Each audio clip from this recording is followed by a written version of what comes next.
এটা পৃথিবীর সবথেকে বড় শেডার, আর এই ল্যাম্বরগিনিটাকে আমরা এটার মধ্যে ফেলবো। তাছাড়াও এই ভিডিওতে আমরা একটা প্রায় আসল গ্রামকে ওড়াতে চলেছি, রিয়েল ট্যাঙ্ক দিয়ে একটা $2.5 লাখ ল্যাম্বোকে শুট করতে চলেছি, আর এই স্টোরটাকে ক্রাশ করতে চলেছি পৃথিবীর সবথেকে বড় ডমিনো দিয়ে। এই প্রথমবার আমরা এতগুলো এক্সপেরিমেন্ট একসাথে করব, নিশ্চয়ই এটা আপনাদের ভালো লাগবে। তোমরা রেডি? রেডি। এটা ক্রেজি হতে চলেছে। এগুলো পড়ছে, এগুলো পড়ছে। Come on.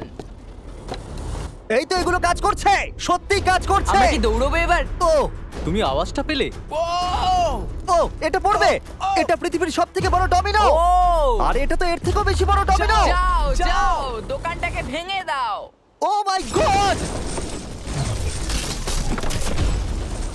এটা দারুণ হয়েছে। এটা দেখলে দুর্দান্ত তোমরা এটা ছিল। কি খুবই হলো? কাছে ছিলাম। এরপরে আমরা এমন কিছু করতে চলেছি যার কাছে এটা কিছুই নয়। আমরা পৃথিবীর অন্যতম বড় বিস্ফোরণ ঘটাতে চলেছি, একটা রোলার কোস্টারকে তার ট্র্যাক থেকে সরিয়ে দেব এবং আরো অনেক কিছু। চলো পরের এক্সপেরিমেন্টে যাই। Yay! আজকে আমরা অনেকগুলো এক্সপেরিমেন্ট